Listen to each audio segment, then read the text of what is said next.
Hey everybody, this is Dan for GemmyD on Cars. It is a scorching hot Thursday here in Mechanicsburg, PA, but I have a loaner car today that is pretty cool, sort of something a little bit different. This is a 2021 Audi Q5e. This is essentially a hybrid Q5. This has the same motor as my 2018 Q5, which is a 2-liter turbo 4-cylinder with 248 horsepower.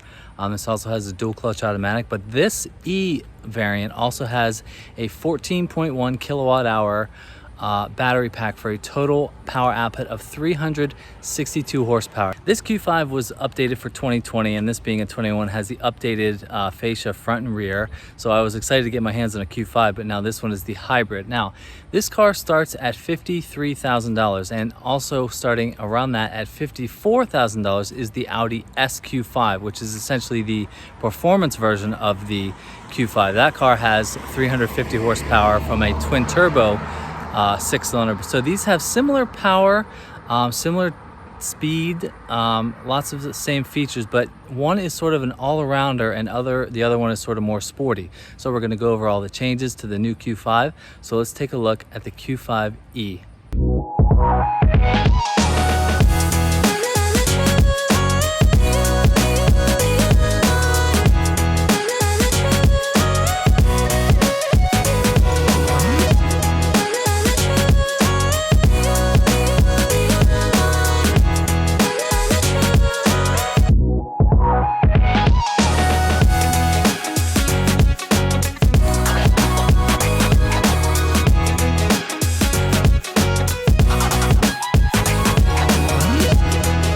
All right, now to talk about the updated styling of the Q5. Now, this generation has been around since 2018. That is my model, but this now has the updated lights. Now, if you do that, there's the sequential lights right there. The headlight design and the front design is all completely new, and I think it looks really good. I think it sort of falls in line with all the rest of the Audi models.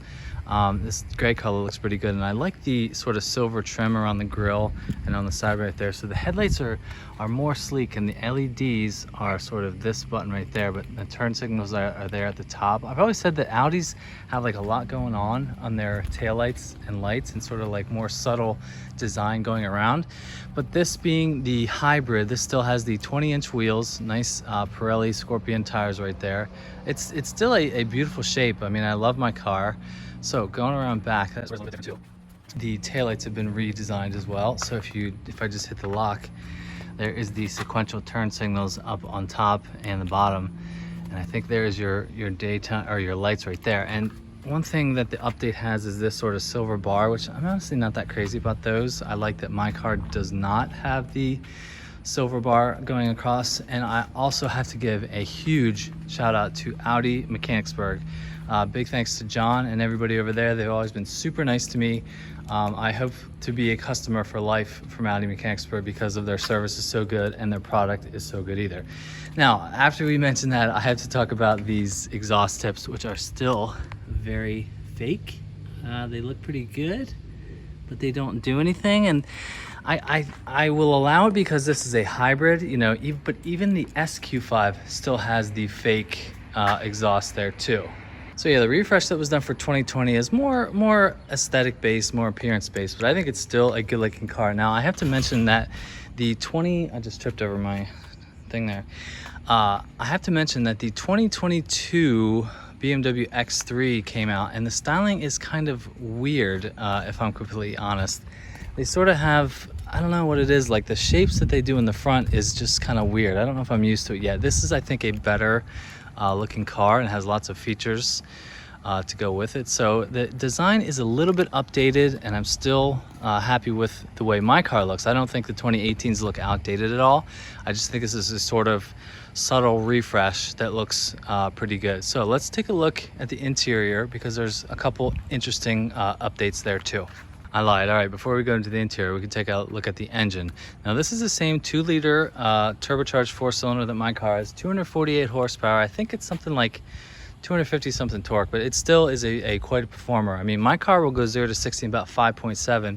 This car, my buddy John said, is just as quick as the Audi SQ5. Now, that car is supposed to go 0 to 60 in about 4.7, which is still pretty solid from a sort of middle of the road performance sedan. But I think there's your hybrid battery pack right there. I mean, this is not going to knock you over the head with crazy styling and crazy power, I mean, but it's still the all-around Audi Q5. We'll say that the SQ5 would be the performance version, and this is going to be the all-around Q5. So let's just take a look at the trunk real quick. All right, so this is the trunk, and this is the charging cables right here. And I want to add that if you have a level 2 supercharger, you can charge this thing up from the battery depleted all the way up in about 2.4 hours with, like I said, a level 2 charger. That is where the plug-in goes right there. But you do get, I think it was 19 miles of E range, just electric range, period, which is pretty cool. And when you start up this car, it starts in all electric mode. It's just completely silent, and then I guess you can either switch to EV only mode or you can go back to the engine power. But it's very seamless in the way it works. You don't notice the two working at all. So this is the charging cables that come with the car. I'm not going to set that up just because it's not necessary, but yeah, this gives sort of the more versatile option of the Q5. Now I have to add that the hybrid powertrain doesn't really add that much miles per gallon. I think the other the normal Q5 non-hybrid is something like 25 miles an hour combined, but this is only 27.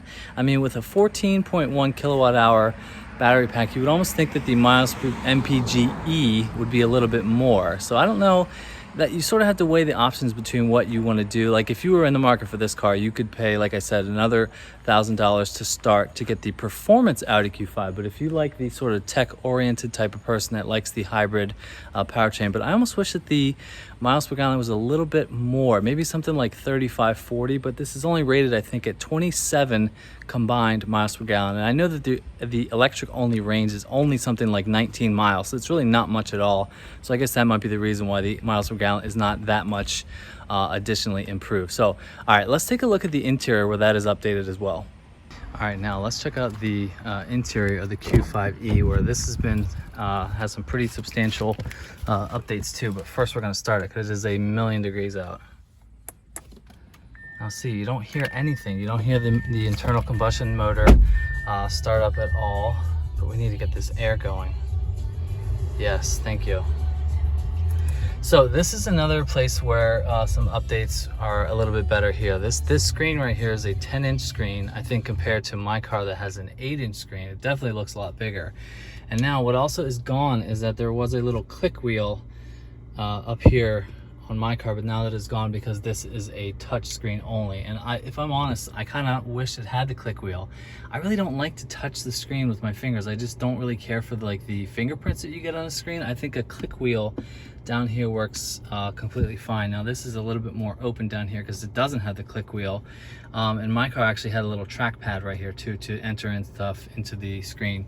But yeah, this infotainment design is more in line with the current Audis, like the Q8 that I drove and a bunch of other cars. But yeah, you've got the 3 tiles there, your music, your telephone, navigation. I couldn't get the navigation to work when I was driving this car back home, but it works very well. Now the other thing which is nice, that these gauges are updated too. So if you have on the all the way in the left gauge, which you can control things on this button on the steering wheel, and you can go big and small just like my car. Over here, since this is a hybrid, this left screen right there is that shows you how much fuel you have left and how much power charge you have. And this, when I got this car a couple hours ago, it was at 100%. So instead of having a tachometer, it tells you your range, what is left on the battery. So right there, when you're really get on it, the power will go up to here. There's your max boost. But when you're braking, it'll go down into the charge. There's your tachometer right down there. It's just sort of secondary because this is an electric car. But I think that's pretty cool, and it gives you the range right there. Right now we have 380 miles of gasoline range plus 14 miles of battery range, so that's pretty cool. I mean, you can go through a couple different things, but yeah, there's your music, your telephone, and your navigation screen you can change on there. And plus with the virtual cockpit, I think it is a 12.3-inch screen. I don't know if I can get it to work, but you can get all the gauges, big and small, either way. Yeah, that's cool. I like the little hybrid powertrain right there. So yeah, I've always been a fan of the layout of cars like this. I don't know if I'm that crazy about this wood trim color, but yeah, this car is very comfortable. I don't think this generation is that exactly getting that long in the tooth yet. I mean, it'll be due for a redesign in a couple years, but yeah, this is a I think it's a Premium Plus like mine that has the Bang & Olufsen. We do not have the heads-up display, which I think might be in the Prestige only. But yeah, this feels exactly like my car, except for a couple aesthetic tweaks that are a little bit different. And this has always been a very comfortable car for my family and I, and this just sort of is like an updated version. Now right there on the bottom screen right there, you can hit the button there to go EV only mode. And if you do that, if you take it off, I think you can go into the gas engine as well. This car does have the cooled seats. I wish my car had that. That is such a nice feature, especially on a hot day like today.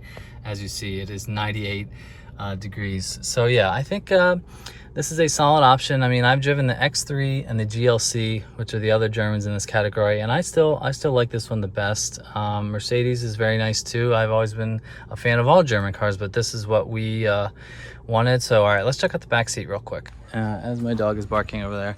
Anyway, this is the back seat. It's still very comfortable. I love the stitching on the leather. It's very nice, the black leather. And there's your screen right there. There's not much to report back here. Now, I'll be honest, I have one kid, and this car is the perfect size for me, for my family and I. Think if I had two kids, that we'd probably consider something a little bit bigger, but this car size works for us perfectly. So yeah, that's the back seat. All right, well, let's wrap this up and get this thing out on the road so we can see what it's like to drive. All right, so this is just a quick look at a 2021 Audi Q5e, and it's nice to see this sort of technology has been trickled down to the Q5 because this is sort of their mid-size SUV. We know that Audi has the RS e-tron, and they have e-tron this, e-tron that. All the other cars in the family, like the Porsche Taycan, have the electric powertrain. So it's good to see this sort of technology come down to this segment. Now, if I'm honest, if I was in the market for a car of this price, I'd probably go the SQ5 route just to get the performance. Plus, this car really sounds like nothing, and I'm sure that SQ5 sounds really nice. So it is still a valuable car in the Q5 range. I just think I'd either get the 2-liter turbo to get some sort of sound, or if I was in the market, I mean, you're spending something like $64,000, I would probably want a little bit more performance. But I like the hybrid powertrain that it has, so this is a solid car. Now, I don't think the GLC Mercedes has a hybrid variant. I know the BMW X3 does. So if you're in the market for a German midsize sedan, this is probably the one to get if you're wanting to go the hybrid route. So big thank you to Audi Mechanicsburg and John and everybody there. They've always been great to me. Like I mentioned, go there and buy this car or buy something crazy from them because they are a fantastic dealer to work with. All right, now we're gonna get this out on the road to see what it's like. If you like what you see, hit that subscribe button. Don't forget to follow me on Instagram at GemmyD on Cars. Thanks for watching. I'll see you in the next one. See ya.